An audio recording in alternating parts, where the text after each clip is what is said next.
срочники РФ. Всем по 19-20 лет. Которые что? Не хотят войны. Не хотят войны. Мы хотим мирной, спокойной жизни. Ладно, сколько убили людей наших солдат? Мы не вступали в контакт.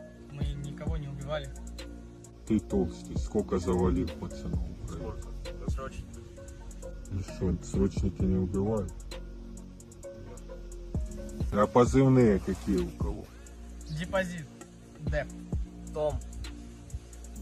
Пуля. А ты как? Воробей. Воробей? А чё воробей? Из-за дрона. Летаешь как воробей? Не как воробей. Но ты уже прилетел, походу, да? На базе. Ты рад, что живой остался, малой? Конечно. Нормальное отношение к тебе тут, да?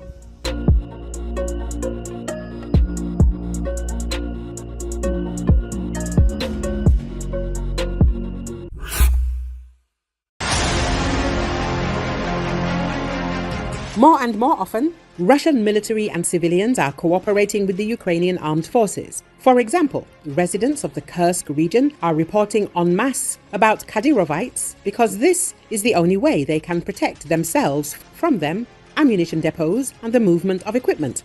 Also behind almost every successful strike deep into the temporarily occupied territories, there are people who provide information about air defense positions, ammunition depots, or the movement of Russian units, the Center for International Resistance said. The Central Neural Network recalled how, at the end of August, in the Kursk direction, units of the defense forces shot down a very rare reconnaissance and strike UAV, the Orion, a sort of Russian Bayraktar, on a minimum. In total, the Russian Federation has produced 30 such drones, of which at least 7 have already been shot down. Their cost is unknown, but investments in this project amounted to about $30 million. The Russian joint stock company, Kronstadt, located in St. Petersburg, is engaged in the production of these UAVs.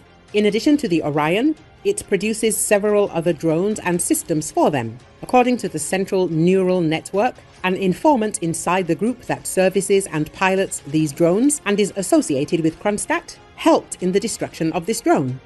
This person contacted representatives of certain units of the Ukrainian armed forces and offered to pass on information about the UAV, the control system, personnel training, and most importantly, how exactly the invaders are using the Orions against our troops.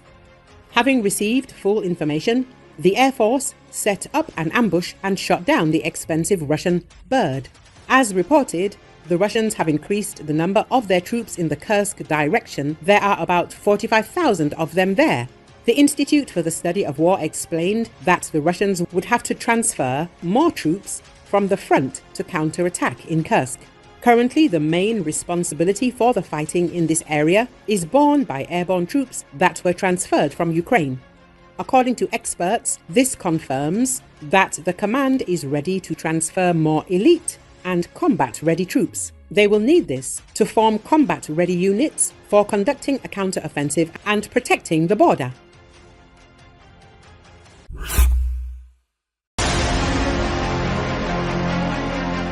The Defense Intelligence of Ukraine says Russia continues to use foreign mercenaries in the war against Ukraine, in particular Syrian citizens, throwing them into meat assaults. The Defense Intelligence of Ukraine reported the information. The war-torn, poverty-stricken Syria has become one of the countries where Russia is actively recruiting men to fight. The mercenaries are promised Russian passports and paid work, after which few of them return, the intelligence service noted. According to the report, the use of mercenaries from Syria as cannon fodder is confirmed by the stories of 2 Syrians, Mohammed Mansour and Wahid Mursal al-Shibli. Both were part of the occupying Russian forces in the Luhansk region. In July 2024, Mansour, along with 14 other Syrian mercenaries, took part in the assault near Svatov. During the attack, the group came under Ukrainian fire, and when Mansour was injured, Russian troops refused to evacuate him. Subsequently, Mansour fled the battlefield, while the remaining mercenaries who were unable to evacuate were reported missing.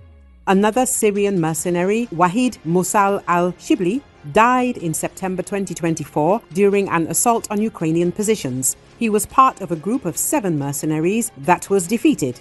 Al-Shibli died of his injuries because the Russian military refused to evacuate him. The fate of the rest of the Syrian fighters is unknown. Earlier, it was reported that the Russian army was engaging foreign volunteers, including Egyptian citizens, in the assault in Vovchansk. Furthermore, Ukraine said that Russia had attracted 20,000 volunteers from 52 countries, but did not say which ones.